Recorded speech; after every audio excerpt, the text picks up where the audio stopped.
Adventures in Implementation, Mandating Open Space Preservation in a Weak Mandate State. Carolyn G. Low, Wayne State University. Abstract.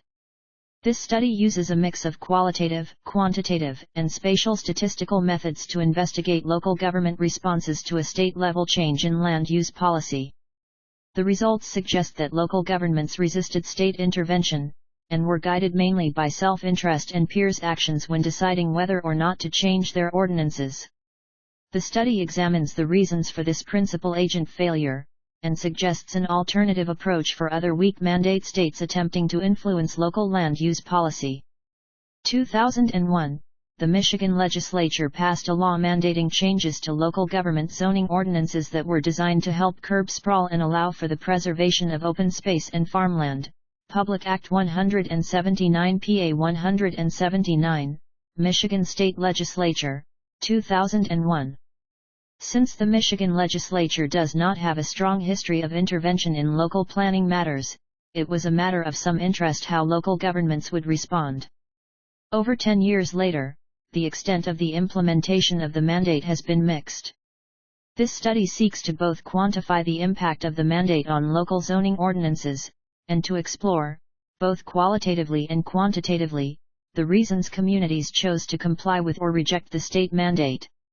Although conventional wisdom in urban planning scholarship holds that state or regional leadership is necessary for effective growth management and open space preservation, Bengtson, Fletcher, and Nelson, 2004, Burby and May, 1997, such leadership is not sufficient to effect change if local units resist implementation.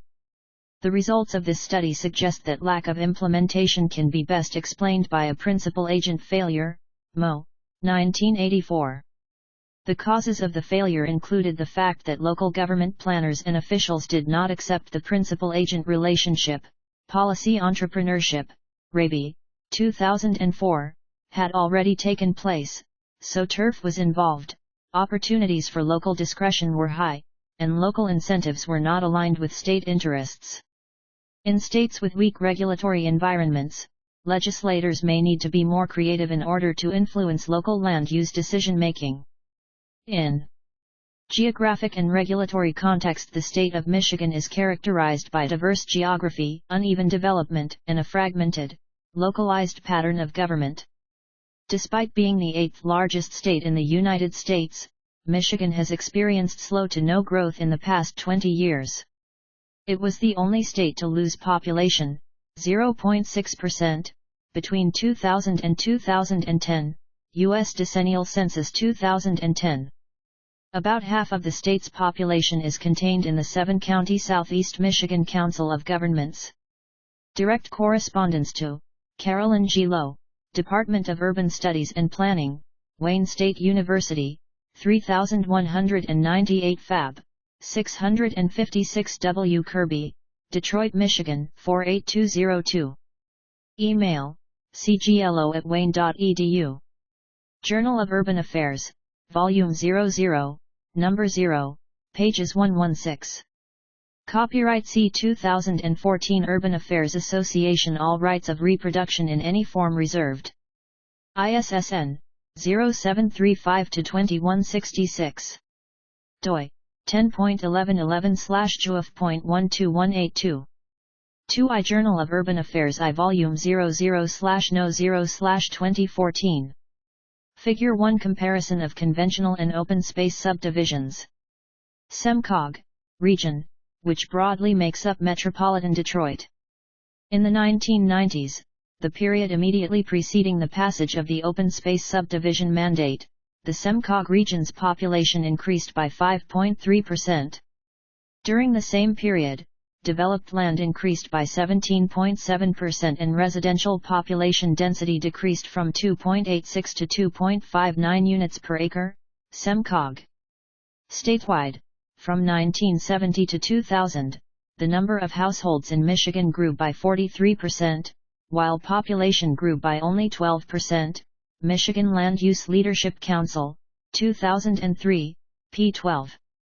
Michigan's economy relies heavily on tourism and agriculture, and this extensive development worried planners, government officials, environmentalists, and others who viewed Michigan as sprawling too far, too fast, without a real need from a population standpoint. Michigan Land Use Leadership Council, 2003. These land use problems were attributed, at least in part, to a lack of coordinated and integrated planning. David, 2008, p. 8. From a planning perspective, Michigan is a weak mandate state, where generally cities and townships are permitted but not required to plan and zone their land.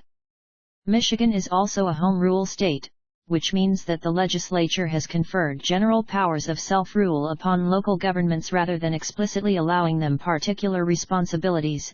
Alexander, 2000, p. 542. Supported by powerful interest groups, the Michigan Townships Association and the Michigan Municipal League, local government officials aspire to keep these powers concentrated at the local level. Low and Sammy, 2013, Visser, 2004. Open space subdivisions. Many property owners, local and state officials, environmental activists, and affordable housing advocates decry the spread of land-consumptive development, or sprawl.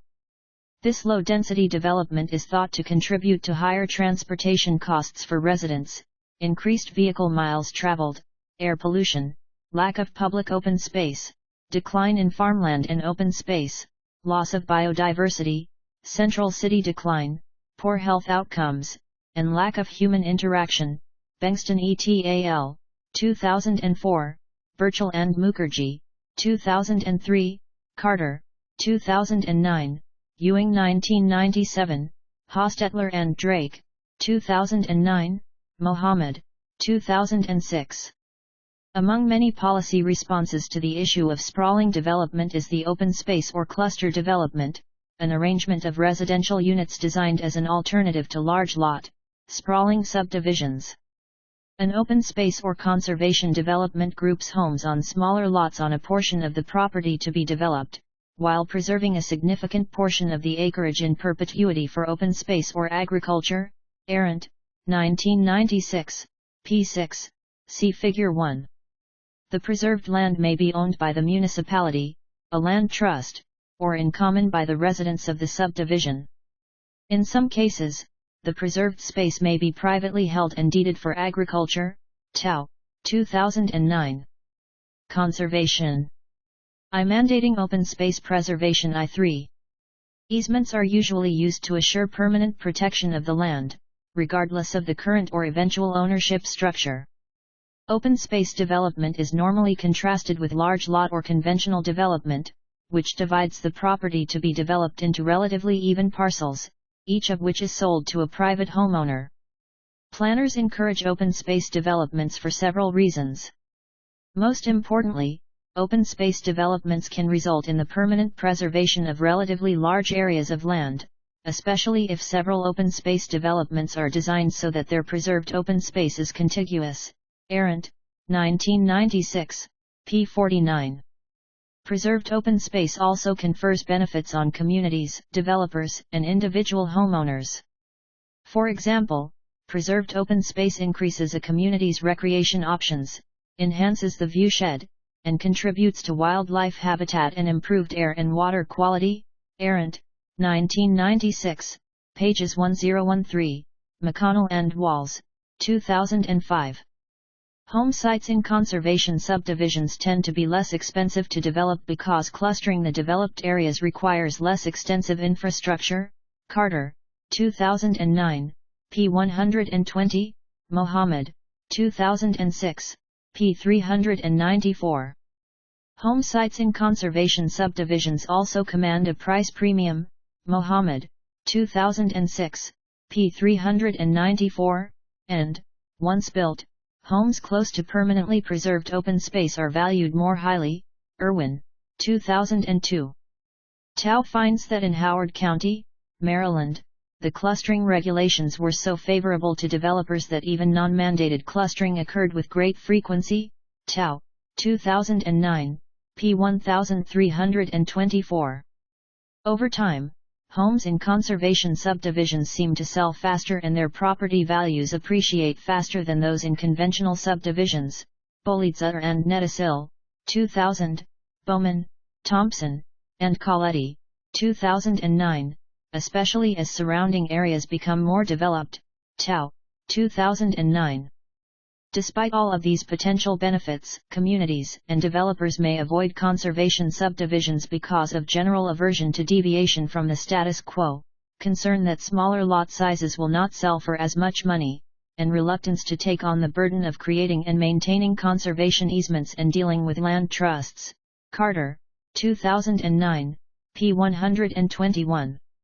In addition, in some cases, the actual implementation of conservation subdivision regulations may decrease their benefits.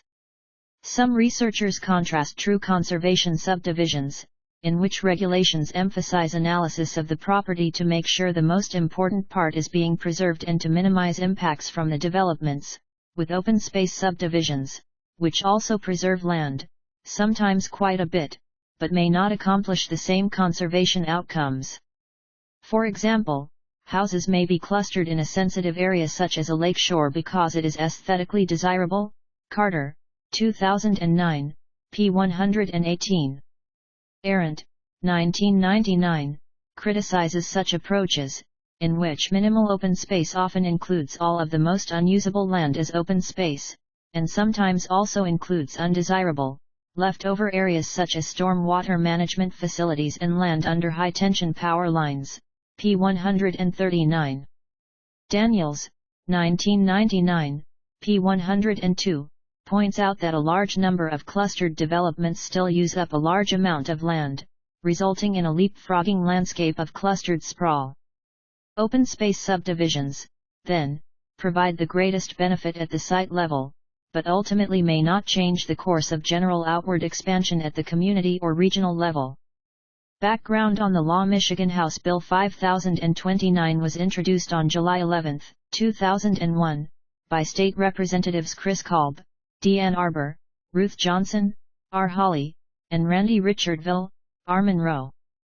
The initial legislative analysis report describes open space subdivisions in general and gives this rationale for the bill's introduction. Given the widespread concern about the steady loss of land to development in Michigan, it makes sense for this kind of planning and zoning measure to be part of the arsenal available to be used in preserving valuable land resources. While many units of government make use of open space or cluster zoning, many others do not. Michigan State Legislature, 2001, p. 1. The purpose of the bill, then, was to create consistency among Michigan's 1,242 townships and 273 cities. Ryan and Lupher, 2003. If conservation-minded landowners or developers wanted to preserve part of their land, they would have an option whether their municipality wanted to provide one or. 4 iJournal of Urban Affairs I Volume 00/No0/2014. Not. It is not clear whether or not the framers of the bill thought that state-level action was required because local governments actively opposed open space preservation measures, or because they were indifferent and unlikely to make the effort to include such ordinance language on their own. The bill would require qualifying municipalities to include certain open space preservation provisions in their zoning ordinances within 6 months after the bill took effect. Those mandatory provisions would allow an owner of land zoned for residential development to build in a portion of the developable land area the same number of dwelling units that otherwise could have been built in the entire developable area, provided certain conditions were met. For townships, dwellings could be concentrated in up to 50% of the land area, and for cities and villages in up to 80% of the land area. Michigan State Legislature, 2001, p. 1. In other words, developments using this provision would have to preserve 20% of the developable land in a city or village, and 50% in a township. Qualifying communities were those which had a zoning ordinance, had a population of 1,800 or more, and had remaining undeveloped land zoned for residential use. Communities that met these criteria could consider themselves exempt from adding the new ordinance if they had a developer-initiated open space subdivision option in their ordinance and if a developer had already used it. Supporters of the bill, which included the Michigan Environmental Council, the Michigan Farm Bureau, the Michigan United Conservation Clubs, and the Michigan Association of Home Builders. Michigan State Legislature, 2001, p. 4, pointed out that the bill would not impose any costs on municipalities or landowners, and would allow landowners to use the equity in their land without having to develop all of it. The land set aside could be used for active agriculture, so farmers could split off part of their land, sell the lots to gain capital, and keep farming. Opponents of the bill, which included the Michigan Municipal League and the Michigan Townships Association, Michigan State Legislature, 2001, p. 4, had strong reservations about what they saw as state interference in local zoning decisions. They pointed out that the bill would allow the option to be exercised at the discretion of the landowner, with no regard for the judgment of the Planning Commission as to whether the site was appropriate for a cluster development or not. There would not be room for the customary negotiations with the developer that normally accompany such a development, where the municipality and the developer ideally both end up with a development they find acceptable. Although local governments are creatures of the state, zoning has always been a very local issue in Michigan, and this state intervention made local governments nervous. Arguably, the municipalities with the most to lose were those that already had an open space preservation option that afforded the municipality more control over the process, but that did not qualify to be exempt from providing the new option. For example, a planner at the city of Farmington Hills said that the city had opposed the legislation because the city had had an effective open space preservation option in place for years, and they resented the state's interference where they felt none was needed. They felt that, in any case, the legislation would not have much of an impact on sprawl. The city's attorney determined that Farmington Hills was already in compliance with the new law, so they did not add a new option to their ordinance. House Bill 5029 became Public Act 179, PA 179, of 2001. It passed the Michigan House on October 16, 2001, and the Michigan Senate on November 28, 2001. Hypotheses: what kind of response to this new mandate might we expect from local governments? Historically, planning in Michigan has been very decentralized. The passage of PA 179 was a rare intervention by the state legislature, and was more prescriptive than most other planning-related legislation, which had been mostly limited to enabling acts. Local government officials were not very used to changing their ordinances in response to state-level legislative changes, and some found it an imposition.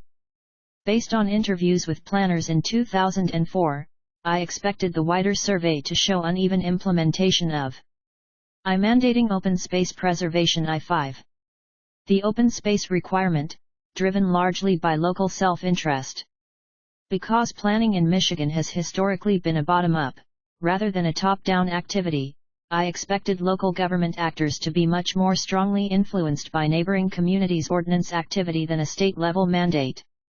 Hypothesis 1, H1. The higher capacity the community, the less likely it is that it will have adopted the state-mandated ordinance, and the more likely it is that it had already adopted an open space subdivision ordinance before 2001.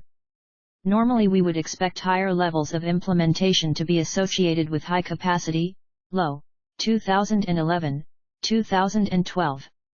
But in this case, based on comments from planners in the interviews, the high-capacity communities might have been the ones more likely to have had an ordinance in place already that gave them more control, making a new ordinance less appealing. On the other hand, we might see high-capacity communities being more aware of and concerned about complying with the law and therefore adopting the state-mandated ordinance in addition to or in place of an existing ordinance. Hypothesis 2, H2. Communities under more development pressure at the time the legislation was passed are more likely to have adopted the ordinance by 2012. Communities experiencing high levels of housing growth might see open space subdivisions as a way to slow down the pace of open space conversion. Communities experiencing little development pressure might not see the need for an alternative to the type of development already taking place. Hypothesis 3, H3. Communities whose neighbors adopted an open space option are more likely to have adopted one themselves. Policy diffusion might occur through proximity, either through genuine learning, as community decision-makers look to neighbors to find applicable solutions to their own problems, or though imitation, as leaders attempt to make their jurisdiction like another that they see as successful in some important way. Shipan and Volden, 2008. However, it can also occur between communities, or countries, that see themselves as peers, and if those peers are not also neighbors, proximity might not matter as much as we expect. Kern and Albert, 2008. Methodology. This study was conducted in 2 phases, approximately 8 years apart. The first phase, conducted in 2004, shortly after the passage of the new state mandate, consisted of analysis of interviews with planners in a sample of 13 communities in the 7-county SEMCOG region. The second phase, conducted in 2012 after communities had had ample time to respond to the mandate, was a comprehensive survey of regulations in the 214 cities and townships in the SEMCOG region. Telephone interviews were conducted with either the planning director, a member of the planning staff, or consultant in charge for each of 13 sample communities in late 2004. The interviews were designed to find out whether the city or township already had an open space subdivision provision, whether or not they had already or planned to adopt a new ordinance in response to the state statute, and to understand the reasoning behind the decision to adopt or not adopt a new ordinance. In addition to planners from the 13 sample communities, I interviewed 2 individuals from the development side of the planning process in order to find out if, and if so, how developers use conservation subdivision ordinances. The communities in the interview sample were chosen for their approximately equal distance from the city of Detroit, with the hope that the resulting sample would include communities at similar states of development. However, the resulting list of communities included a mix of built-out, developing, and undeveloped communities. See Figure 2 and Table 1 for location and demographic information for the sample communities. Because the interview sample. 6 Journal of Urban Affairs I Volume 00/No0/2014. Figure 2 Interview communities. Was not randomly selected. I avoid making broad inferences from the interview data alone, rather, I used the interviews to inform the construction of the later quantitative analysis. There are 5 communities in Wayne County. Plymouth and Northville are both half-sized townships. 1 The small cities within townships, such as the cities of Northville, Plymouth, Farmington, and Rochester, were excluded, as the area within the boundaries of these cities was settled long ago, prior to the type of development patterns found in the surrounding townships, or, in the case of Rochester Hills and Farmington Hills, now cities of their own. Development in the last 20 years or so in these small cities is likely to consist mainly of individual infill houses or very small infill subdivisions. I mandating open space preservation. I-7 Table 1 Interview Community Demographics. Community Macomb County, Lenox Township, Ray Township, Shelby Township, Washington Township, Oakland County, Bloomfield Township, City of Farmington Hills, City of Novi, City of Rochester Hills, Wayne County, Canton Township, Northville Township, Plymouth Township, Sumter Township, Van Buren Township. Data source, SEMCOG. Growth, 199020000 44%, 25%, 43%, 57%, 5%, 12%, 45%, 16%, 40%, 30%, 20%, 19%, 24%. Median household income 1999 $50,659, $70,081, $65,291, $68,841, $103,897, $67,493, $71,918, $74,912, $72,495, $81,541, $74,738, $48,680, $50,984. Population 2000 8,433 3,740 65,159 19,080 43,023 82,111 47,386 68,825 76,366 21,036 27,798 11,856 23,559 Black 2016.5% 0.2% 0.8% 0.5% 4.3% 6.9% 1.9% 2.4% 4.5% 4.4% 3.0% 12.3% 12.0% Survey of ordinances in the summer of 2012.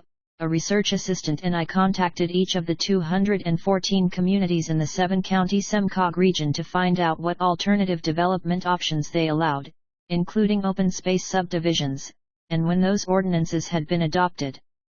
We included such details as what percentage of the land needed to be preserved as open space, whether unbuildable land could be included in the totals, and whether or not density bonuses were offered for using an alternative development option. We also asked questions about the community's planning staffs. I then combined this information with demographic data from the 2010 U.S. Census. Spatial statistical analysis. Because I hypothesized that a community's decision to adopt or not adopt the new ordinance is influenced by what neighboring communities are doing, I analyzed the data from the SEMCOG communities using hotspot analysis, Getasord GI** statistic.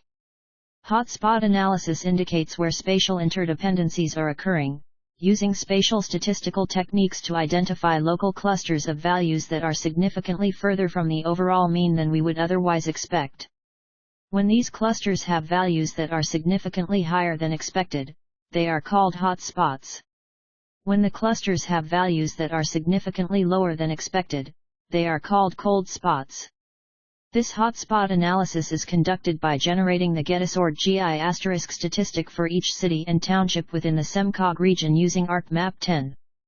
ArcGIS generates a new field in the attribute table of z-scores, which measure the statistical significance of the level of clustering in the data. The larger the z-score, in absolute value, the less likely it is that the distribution of values is random, and one can reject the null hypothesis that spatial effects are not significant. I performed hotspot analysis using the presence or absence of an open space subdivision option as the variable. Point 2 I used polygon contiguity as the conceptualization of the spatial relationship between the units, because I theorized that in this case sharing a boundary would matter more than would simple proximity. In other words, a community would likely be more aware of and more likely to be influenced by how its immediate neighbors responded to the legislation, or didn't, than by the responses of those with whom it did not share a border. Both because of missing data and because the study area is limited to the 7 SEMCOG counties, ArcGIS would not have generated enough neighbors for certain of the communities. To avoid this problem, I specified a minimum of 4. 8 I Journal of Urban Affairs I Volume 00/No/2014. Neighbors. As it turned out, only 2 communities had no neighbors based on contiguity, and I had to go slightly farther afield to find some. All the rest had at least one genuinely contiguous neighbor. Regression analysis to test the 2 hypotheses that did not explicitly suggest spatial effects. I also conducted analysis using more traditional statistical methods. Since the dependent variable, OS subordinance, is binary, recording whether or not the community adopted an open space ordinance after the passage of PA 179, I used logistic regression for the model. The model includes the variables planners, which measures the number of planners on staff and gives a good indication of planning capacity, low, 2012, and growth, an ordinal variable which measures change in housing units between 1990 and 2000. This variable is an excellent measure of the level of development activity in each community for the period immediately preceding the passage of the state-level open space legislation. I also include township, which is a dummy variable indicating the type of government of the community, 1 if township, 0 if city. I initially included some community characteristics variables, such as median household income, race, and percentage of elderly residents, but none was close to being significant. Finally, using the spatial weights matrix from the hotspot analysis, I created a variable of the average for each locality of whether or not its neighbors had open space subdivision ordinances, Neighbors OS. Results: community interviews. 2004 out of the 13 sample communities interviewed, all but one had some type of open space preservation subdivision ordinance in place before the 2001 amendment. 10 out of the 12 communities had had a developer use an open space development option. Of the 2 that had not, Bloomfield Township had only adopted its ordinance in 2003, and Sumter Township had experienced little development outside mobile home parks and small private road projects. These communities were far ahead, some were 30 years or more ahead of the state legislature in terms of innovation in growth management techniques. The Farmington Hills planner said that they had had an open space option since the 60s, longer than anyone else in the state. Far from being an obstacle to landowners who wanted to preserve part of their land, or indifferent to the idea of open space preservation, these communities had been helping to make it happen, using these more creative development options to help preserve natural features, especially, Novi and Van Buren planners said, woodlands and streams. The type of development options previously implemented by these communities demonstrates the autonomy they had granted themselves in the development process. Most of the community's existing ordinances had taken the form of a cluster option or a planned unit development, PUD. A cluster option typically allows a reduction in residential lot size, with the saved land preserved as open space, where a PUD is a form of development that allows the developer and the municipality flexibility in site composition and design. It typically includes a mix of uses, such as residential and commercial. A PUD allows the municipality to meet the general goals of the zoning ordinance and comprehensive plan while tailoring the requirements to the project and the site. MEC, 2002, pages 875. A PRD, planned residential development, is similar, but it typically includes a mix of residential uses, such as single-family and multiple-family, rather than a mix of residential and commercial uses. Forrest, 1994, p. 8. PUDs and PRDs offer the Planning Commission the flexibility to require the developer to provide open space within the site. PUDs and PRDs tend to be popular with planning commissions because these types of tools give the Planning Commission much more control over the specifics of the development. PUDs are also popular with developers because they can often get certain requirements waived or reduced if the requirements do not make sense for the project. As one planner said, PUDs are a cooperative mechanism for both sides to get something more. The community might get higher quality design. Mandating open space preservation I-9. Or a public amenity, while the developer might get to waive certain requirements such as setbacks or parking. Aside from specific development tools like PUDs, the Planning Commission does not have the authority to make exceptions to the zoning ordinance. Point 3 Flexible zoning like PUDs, PRDs, and cluster options has not had trouble holding up in court because, although it can be initiated by either the developer or the community, it is entered into by mutual agreement and cannot be said to violate the applicant's procedural due process. At the same time, flexible zoning increases the Planning Commission's, and the planners, opportunities for discretion tremendously. MEC, 2002, pages 875-876. It is not surprising that communities would not want to replace local ordinances that granted them autonomy and discretion with a state-mandated ordinance that took both the initiation and execution of the process out of their hands. The Washington Township planners said that although they had been unhappy with their existing ordinance, they were working on a new one at the time of the adoption of PA 179, and weren't pleased that the state was mandating a particular approach. The Farmington Hills planner dismissed the new act as feel-good legislation to show that the legislature was doing something about sprawl, yet the act allowed regulated wetland to be counted in the preserved open space acreage. The City of Novi planner emphasized that the state-mandated ordinance allowed the development at the option of the landowner, while the community's existing options were exercised at the discretion of the Planning Commission. 6 out of the 13 communities did not adopt a new ordinance after the amendment to the State Act because they considered their existing ordinances in compliance with the mandate, although some had a stronger case than others.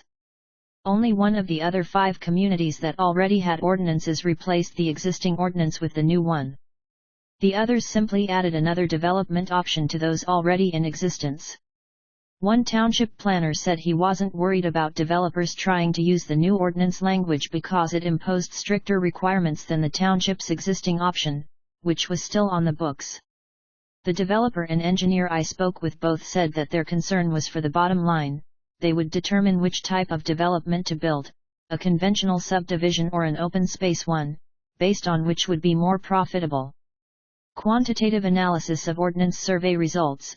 2012. 11 years after the open space subdivision legislation, implementation of such ordinances at the local level is mixed. 96 of the 208 communities surveyed, or about 52%, have some type of conservation subdivision ordinance on their books. 48% do not, and we were unable to gather information for about 6% of the communities. The communities that did adopt an ordinance did not differ significantly from those who did not in terms of population size, median age, or household income. However, the communities that had adopted ordinances had a statistically significantly higher average household size, 2.68 versus 2.56, and percentage of homeowners, 83.2% versus 77.5%. The communities with open space ordinances also had a significantly lower percentage of Black residents, 2.87% versus 8.21%. The results of the statistical and spatial statistical analysis follow.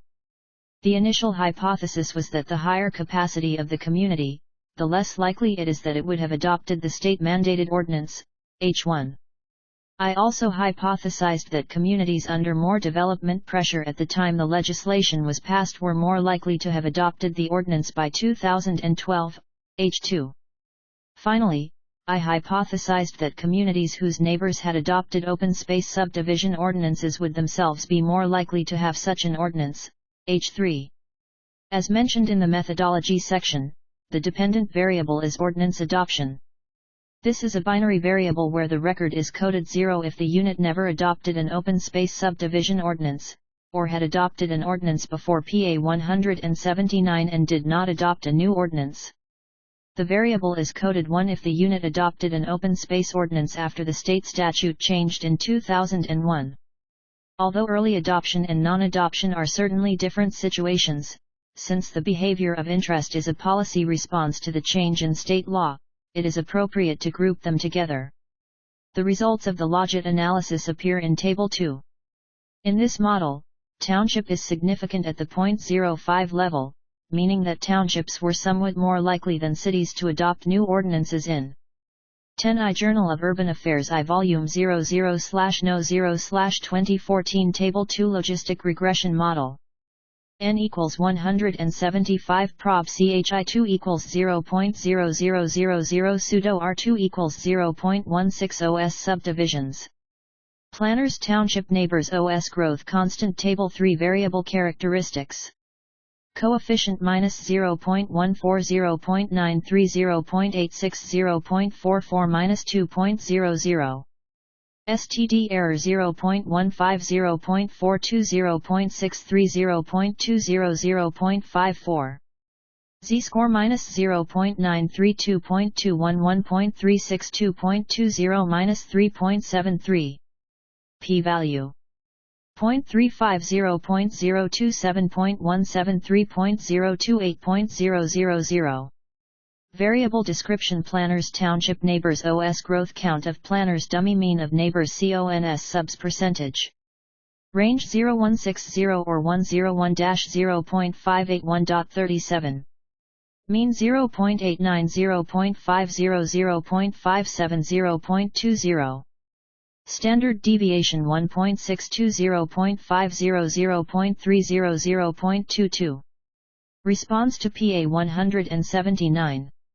Growth is also significant at the 0.05 level, as housing unit growth increases, local governments are increasingly likely to adopt open space subdivision ordinances in response to the change in state mandate. Neither Neighbors OS nor Planners is significant. Table 3 displays the characteristics of the variables included in the model. Based on these results, H1 is not supported. In this model, growth is significant, lending support to H2. Local governments that had experienced higher growth in the decade before the open space legislation were significantly more likely to have adopted an ordinance of their own by the time of the 2012 analysis. Neighbors OS was close, but not significant, thus H3 is not supported by the Logit analysis. Spatial statistical analysis results. The results of the regression analysis suggest a weak effect of ordinance adoption on neighboring communities. What happens when we test these relationships another way? The results of the spatial statistical analysis do show a significant effect of neighbors' activity. The map of the hotspot analysis appears in Figure 3. The hotspot analysis indicates that there is indeed statistically significant spatial clustering of communities within communities without open space subdivision ordinances. This means that, all other things being equal, certain areas were more likely and other areas were less likely to adopt open space subdivision ordinances than we would otherwise expect. The hotspots do seem to be located in areas with faster growth, such as northern Macomb and southern St. Clair counties. The major cold spot is Detroit and its surrounding communities, where redevelopment and reinvention are much more salient issues than is growth management.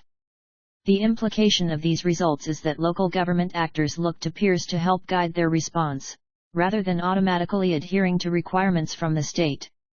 Discussion. According to this article's analysis, townships were significantly more likely to have adopted open space subdivision ordinances in response to the state mandate than were cities.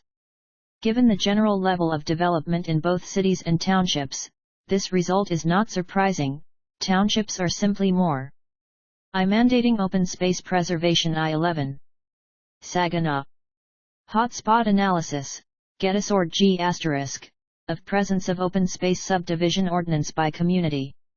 Tuscola Saginaw Sanilac. Lapeer. Genesee St. Clair Shiawassee. Macomb Oakland. Ingham. Livingston. Ann Arbor Jackson Washtenaw Wayne. Detroit. GIS score. -2.58 STD Dev -2.58 to -1.96 STD Dev -1.96 to -1.65 STD Dev -1.65 to 1.65 STD Dev 1.65 to 1.96 STD Dev. Monroe.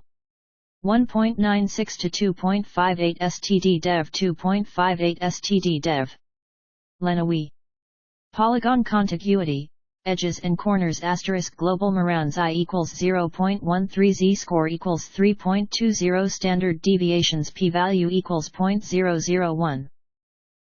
* overridden as necessary to generate at least 4 neighbors map created 8/13. Figure 3 hotspot analysis. Likely to have large remaining open areas that are available for development or potential preservation. In addition, the communities that adopted open space subdivision ordinances were much more likely to be those who experienced rapid housing growth in the 1990s. These communities were spatially clustered, which could mean either that they experienced very similar development conditions and so responded similarly, or that they looked to neighbors to help formulate their own response to the state mandate. As an individual unit's growth is significantly and highly correlated with the mean of its neighbors' growth rates, R. 197, equals 0.57, p equals 0.000, the first of these explanations, at least, is 12 I Journal of Urban Affairs I Volume 00/No0/2014. Plausible. In general, it seems that communities adopted open space ordinances to meet their own needs, rather than specifically to comply with the state mandate. Only about 10% of the communities surveyed in 2012 had adopted a separate open space subdivision ordinance, in addition to one they already had, in order to comply with the state mandate. So, in other words, if the community already had an ordinance, that community typically kept it and ignored the mandate, such as in Farmington Hills. If the community did not have an ordinance, officials decided whether or not to adopt one, basing the decision much more strongly on community needs rather than on the mandate. By 2012, the implementation rate among all communities was about 52%. From the state's perspective, then, implementation of the legislation was mixed. The overall implementation rate was relatively low. Only about half of the SEMCOG communities currently have an open space subdivision option in their ordinances. However, of those communities that did have an open space subdivision ordinance in 2012, 91% had adopted that ordinance after 2001, including 30% who adopted ordinances in the first 2 years after the state legislation. Another 32% adopted their ordinances in 2006-2008, just after the State Zoning Enabling Act, which was revised to include the language of PA 179, was adopted. It appears likely that the change in state statute at least spurred localities to examine their own development patterns and needs and assess whether an open space subdivision would be a good tool to have in the ordinance. If the legislature's goal, though, was to implement consistent development options throughout all communities in the state, this did not happen. This outcome can be explained in part by the fact that planners and other officials were acting reactively to situations they saw unfolding around them, rather than proactively to anticipate situations they had not yet encountered. We can also look at the spotty implementation of this law in terms of a principal-agent failure. Even though the state legislature passed a law requiring localities to allow conservation subdivisions, implementation of the law was left to those localities. Even under the best of circumstances, policy implementation can be difficult. Low, 2012, Tallon, 1996. Many actors, many decision points, and many different opinions add to the complexity of the task and reduce the likelihood of full implementation. Pressman and Wildavsky, 1973, p. 94. This is true even when implementation is meant to occur within a single agency. In the case of PA 179, there was a principal-agent situation that made implementation that much more difficult. In a policy-related principal-agent relationship, one party, the principal, seeks to fulfill specific policy goals through the actions of his or her agents. Stein, 1990, p. 473. In this case, the state legislature was the principal, entrusting the local government agents with the task of writing new local legislation that would implement the State Act. This relationship exists not only because local governments are created by the state and gain their power from the state, but because the state has delegated the authority to plan and zone land to the local governments. The task is thereby one step removed from the principal and the agents must carry it out. When the state legislature amends the Planning and Zoning Enabling Acts, it is dictating planning policy to local governments. It expects the legislation to be implemented at the local level. From the position of the state, its adjustments to the Planning and Zoning Enabling Acts are steps toward more innovative and enlightened planning in Michigan, resulting in more responsible land use and better regional coordination.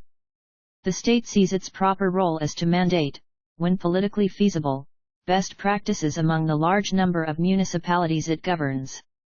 In the Open Space Amendment, local governments are implicitly characterized as agents of the state in the realm of land preservation, since they are being directed to allow landowners to save part of their land. From the perspective of the planner, the situation looks different. Planners see themselves not as agents of the state legislature, but as policy entrepreneurs, individuals who command widespread respect for their expertise on a given issue and their integrity as credible brokers of information within their communities. Raby, 2004, p. 23. They see it as their job to expose their planning commissions and city councils/township boards to innovative planning tools and policies when politically and economically feasible. Raby, 2004, p. 27. Says that when a higher level of government fails to come to consensus on a policy issue, there is room for lower levels of government to create policy on their own. Since, until recently, the Michigan legislature had not ventured into the growth management policy area, let alone mandating open space preservation I-13. come to a consensus on best practices for managing growth and preserving open space, it was up to planners at the local level to implement professional best practices, which they learned through their education, professional certifications, and professional organizations, and, as the hotspot analysis suggests, from watching and talking with neighboring communities. Based on the interviews, planners in communities that had already adopted and used open space preservation development options saw the new state legislation as, at best, not terribly useful, and at worst, an affront to their autonomy. Wilson, 1989, says that agencies, in this case, local governments, seek not to increase their size, but to increase their autonomy. The data contained in this article demonstrate that local governments attempted to hold on to the autonomy they had carved out for themselves as early adopters of open space legislation. They did this by determining that they were exempt from implementing the mandated new ordinance language that would have weakened their control. In the case of PA 179, local government's disinclination to embrace the role of agents to the legislature's principle sets up a conflict of interest that means that the principal would need to engage in monitoring. Mo. 1984. Problems may arise if the principal and agent have different goals and motivations, conflicts of interest, which is likely to occur as politicians and political conditions change over time and bureaucracies develop separate interests through institutionalization and changing external relationships. Waterman and Meyer, 1998, p. 176. These differences can lead to moral hazard and shirking by the agent, and the necessity of monitoring by the principal. Shirking occurs when the agent either fails to carry out the task assigned by the principal, or when the agent engages in other non-sanctioned actions. Waterman and Meyer, 1998, p. 177. In the case of PA 179, shirking would look like a failure to adopt the local open space regulations required by the state legislature, or the adoption of some other, competing policy. What allows the agent to subvert the principal's will is an information asymmetry between the two. The principal doesn't have as much information as the agent does about what the agent is doing. Mitnick, 1975, Waterman and Meyer, 1998. To compensate for this information asymmetry, the principal must monitor the agent, or strategically decide not to because of cost. Police patrols, in which the principal directly and routinely checks up on the agent's progress, and fire alarms, in which the principal relies on outside interest groups to raise the alert if the agents fail to deliver on their obligations, are the two primary methods of attempting to control agents' behavior. Lupia and McCubbins, 1994, p. 97, McCubbins and Schwartz, 1984, p. 166. The principal may also attempt to lessen the need for monitoring by designing legislation or contracts to align with the agent's own interests. Brem and Gates, 1997, p. 19. Monitoring is assumed to be a problem of uncertainty and lack of information. In this case it is a problem of cost and logistics as well. There are 1,515 local governments in Michigan. Even if state officials cared enough to do so, contacting every local government to make sure it had adopted the required open space ordinance language, or was exempt, would be a daunting task. Many local governments do not have offices. Many of the ones that do have limited office hours. Often, the person who answers the phone is unfamiliar with the zoning ordinance. These may seem like trivial problems, but they represent a real barrier to monitoring, should monitoring even be attempted. Most likely, it will never be attempted since the costs it would impose on the monitoring agency would be too burdensome. Shapiro, 2005, p. 271. In practice, monitoring is delegated to the courts, which determine during the course of lawsuits whether a local government has complied in its regulations with state statutes. Conclusions and next steps. When PA 179 was passed in 2001, municipalities responded in a variety of ways. Some decided their existing development options qualified under the Act, and may have already included some type of open space subdivision option, and did nothing. A few kept an existing open space subdivision ordinance and added another option that specifically complied with the new statute.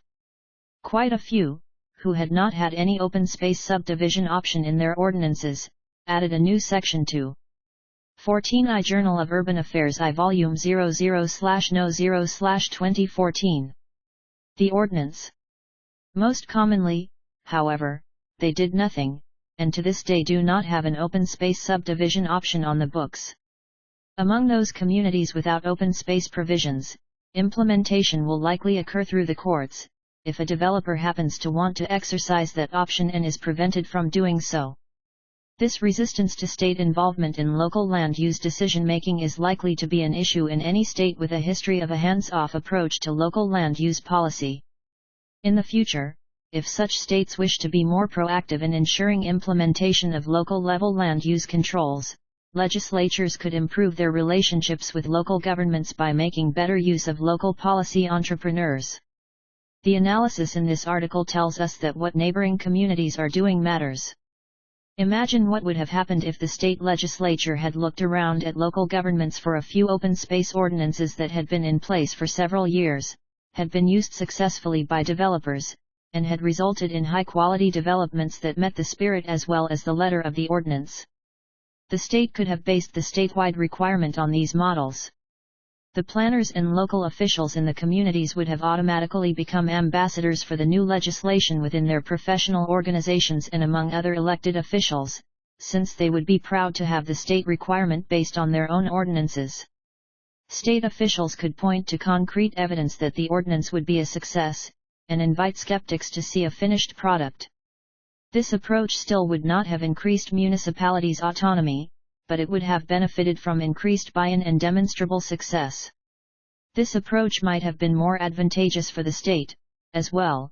It would have eliminated some of the ambiguity because local officials and planners could easily see for themselves how the ordinance was supposed to work. It seems likely that such an approach would lead to higher levels of implementation, furthering the legislature's goal of a more consistent regulatory landscape throughout the state. Nationally, in other weak mandate states, such partial grassroots efforts may ultimately be more effective than sporadic attempts at command and control. Acknowledgements. The author would like to thank Ann Lin and Elizabeth Gerber for helpful comments on various drafts of the article, Joe Tangari for research assistance, and Fred Upton for feedback on the statistical model. Endnotes. 1. These townships are 3 miles by 6 miles in area, rather than the 6 by 6 miles square of a full township.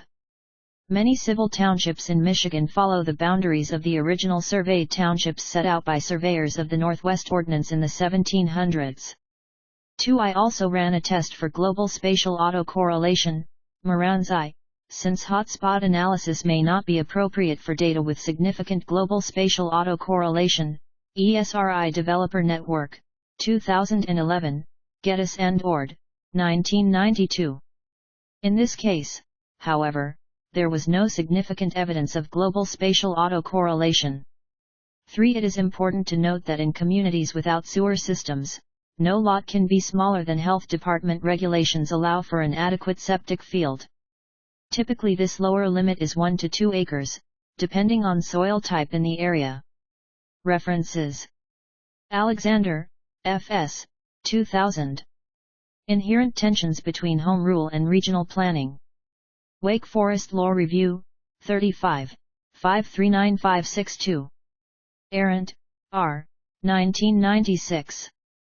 Conservation Design for Subdivisions, A Practical Guide to Creating Open Space Networks. Washington, D.C., Island Press. Arendt, R.G., 1999. Growing Greener, Putting Conservation into Local Plans and Ordinances. Washington, D.C., Island Press.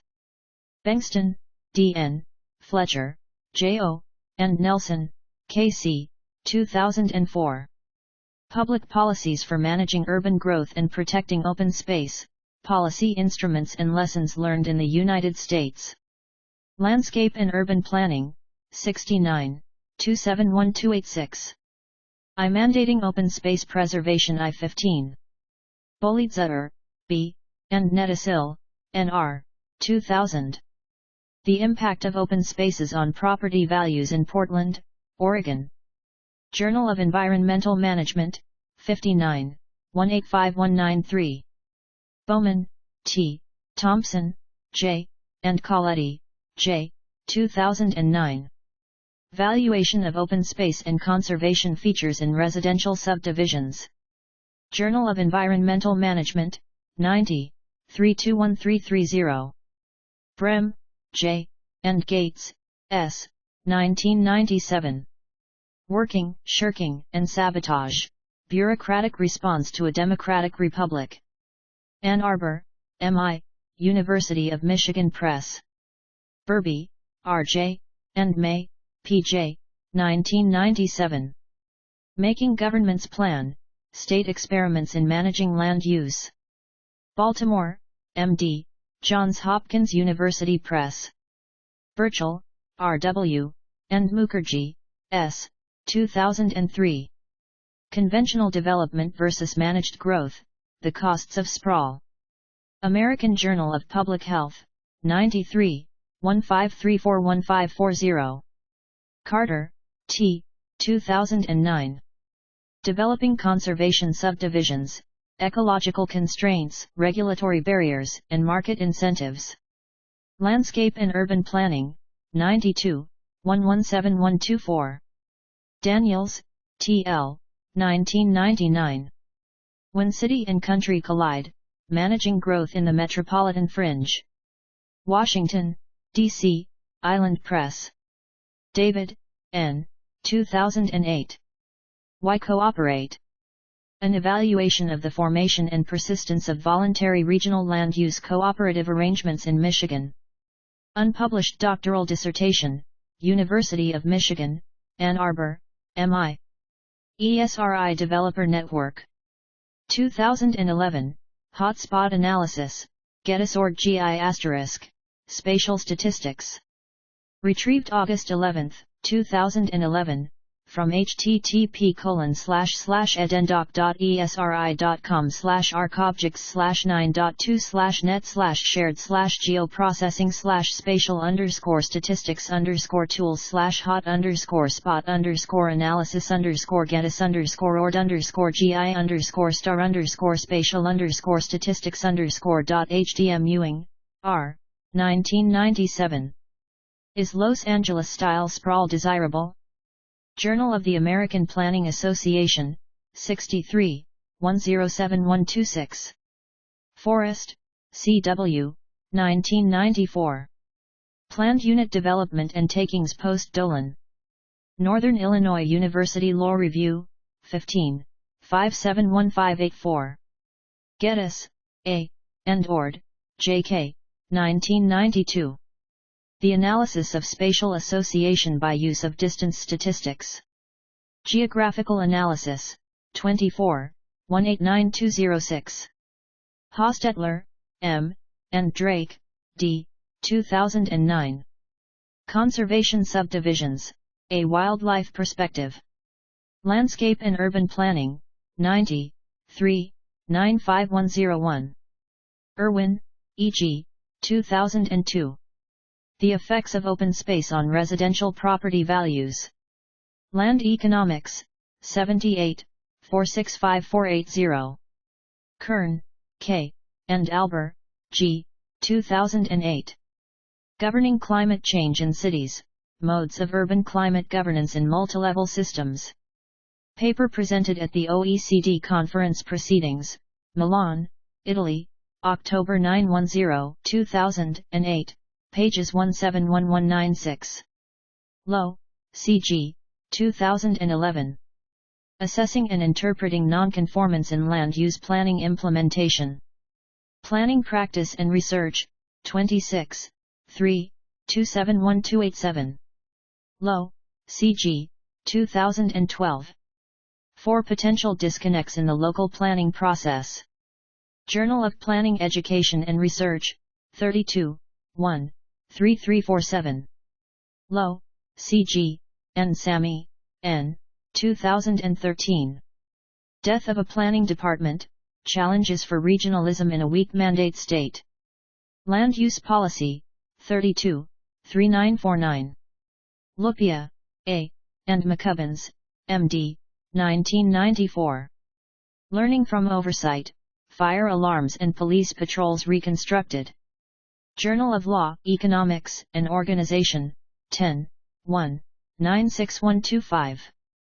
McConnell, V., and Walls, M.A., 2005. The Value of Open Space, Evidence from Studies of Non-Market Benefits. Washington, D.C., Resources for the Future. McCubbins, M.D., and Schwartz, T., 1984. Congressional Oversight Overlooked, Police Patrols vs. Fire Alarms. American Journal of Political Science, 28, 165179. Meck, S., ed. 2002, Growing Smart Legislative Guidebook, Model Statutes for Planning and the Management of Change. Chicago, I.L., American Planning Association. Michigan Land Use Leadership Council. 2003, Michigan's Land, Michigan's Future, Final Report of the Michigan Land Use Leadership Council. Lansing, M.I., author. Michigan State Legislature, House Legislative Analysis. 2001, House Bill No. 5029. Retrieved September 12, 2002, from http://www.michiganlegislature.org/mileg.asp ? Page =get object &objname =2001-HB-5029. Mitnick, B.M., 1975. The Theory of Agency. Public Choice, 24, 2742. Moe, T., 1984. The New Economics of Organization. American Journal of Political Science, 28, 739777. Mohammed, R., 2006. The Economics of Conservation Subdivisions, Price Premiums, Improvement Costs, and Absorption Rates. Urban Affairs Review, 41, 376399. Pressman, J. L., and Wildavsky, A., 1973. Implementation. Berkeley, C.A., University of California Press. Raby, B., 2004. Statehouse and Greenhouse, The Emerging Politics of American Climate Change Policy. Washington, D.C., Brookings Institution Press. 16 iJournal of Urban Affairs I Volume 00/No0/2014. Ryan, E. M., and Lupher, E. W., 2003. An Overview of Local Government Expenditures in Michigan, Patterns and Trends, in C. L. Ballard, P. N. Courant, D. C. Drake, R. C. Fisher, and E. R. Gerber, eds., Michigan at the Millennium, pages 257277. East Lansing, M.I., Michigan State University Press. Shapiro, S.P., 2005. Agency Theory. Annual Review of Sociology, 31, 263284. Shipan, C.R., and Volden, C., 2008. The Mechanisms of Policy Diffusion. American Journal of Political Science, 52, 840857. Southeast Michigan Council of Governments, SEMCOG. 2004, Land Use in Southeast Michigan, Regional Summary, 199020000. Detroit, M.I., SEMCOG. Retrieved December 10, 2012, from www.semcog.org. Data/landuse/assets/region.pdf. Stein, R.M., 1990. The Budgetary Effects of Municipal Service Contracting, A Principal-Agent Explanation. American Journal of Political Science, 34, 471502. Talon, E., 1996. Do Plans Get Implemented? A Review of Evaluation in Planning. Journal of Planning Literature, 10, 248259. Tao, C., 2009. Evaluation of Subdivision Open Space by Type. American Journal of Agricultural Economics, 91, 1319-1325. Visser, J.A., 2004. Townships and Nested Governance, Spoilers or Collaborators in Metropolitan Services Delivery. Public Performance and Management Review, 27, 3, 80101. Waterman, R.W., Endmeyer, K.J., 1998. Principal Agent Models, an Expansion? Journal of Public Administration Research and Theory, 8, 2, 173202. Wilson, J.Q., 1989. Bureaucracy, What Government Agencies Do and Why They Do It. New York, Basic Books. About the author. Carolyn G. Lowe is an assistant professor in the Department of Urban Studies and Planning at Wayne State University. A former planning consultant, her research interests include land use, the planning process, implementation, intergovernmental cooperation, and regional planning.